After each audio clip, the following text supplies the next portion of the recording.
We had been planning the trip for months, a 3-day hike through one of the most remote forests in the region. No cell service, no GPS, just us and the wild. It sounded like the perfect escape from our daily lives. Mark, Julie, Claire, Alex, and I packed our gear, excited for the adventure. The first day was perfect. Clear skies, peaceful trails, and endless green. By the time the sun set, we had reached a small clearing by a stream where we set up camp. But as night fell, an unsettling quiet took over the forest. No animals, no wind, just silence. I shrugged it off at first, thinking it was normal. But I couldn't shake the feeling that something was watching us from the dark. The next morning, we woke up to find a mess. Our food had been torn open, wrappers and containers scattered across the ground. At first, we thought it was an animal, maybe a raccoon or a bear, but there were no tracks, no claw marks, and nothing that suggested an animal had been there. Even stranger, Alex's flashlight was missing. He swore he had packed it in his bag before we went to sleep. Mark tried to stay calm, but the tension in the group was growing.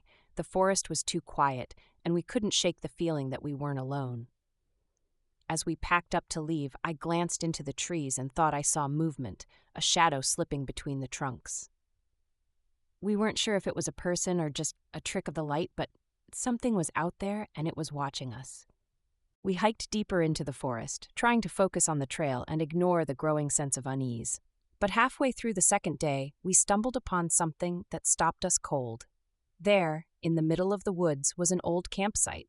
It looked abandoned. Tents collapsed, a fire pit long cold. But the eerie part was how recent it all seemed. There were still shoes, bags, and half-eaten food scattered around, as if whoever had been there had left in a hurry. "Let's keep moving," Mark said, his voice tight. But as we walked away, Claire gasped and pointed to the ground.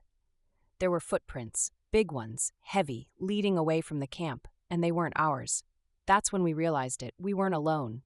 Someone was out here with us, and they didn't want to be found. We tried to stay calm, but by the time we made camp that night, fear was gnawing at us. We agreed to take turns keeping watch, but none of us felt safe. Around midnight, while the others slept, I sat by the fire, straining to hear anything beyond the crackling flames. That's when I heard it, a faint rustling in the bushes, too deliberate to be the wind. I stood, gripping my flashlight, my heart pounding in my chest.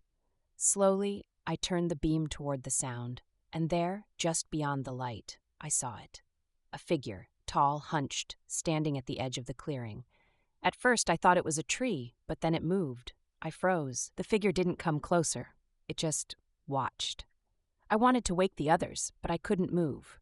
Then, as suddenly as it had appeared, the figure melted back into the trees, disappearing into the darkness.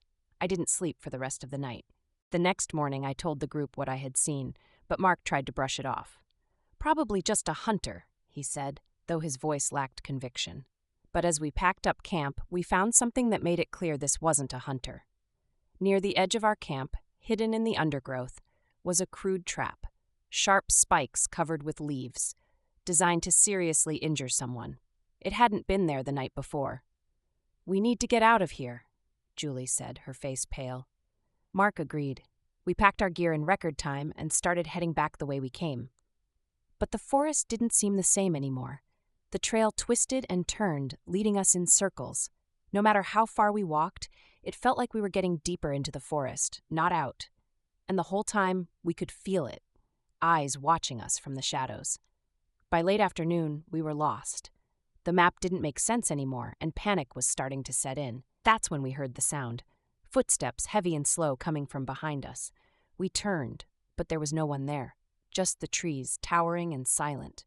Suddenly, Alex screamed. He had tripped over something. A piece of string stretched between two trees.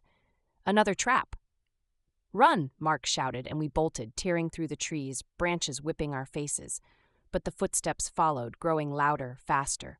We ran until our legs gave out, stumbling into a clearing just as the sun began to set. And there, on the edge of the clearing, was a road. We had made it. But as we collapsed onto the asphalt, gasping for breath, I looked back into the forest, and I swear I saw a figure standing there, watching us from the shadows. Waiting. We never talked about it again after that.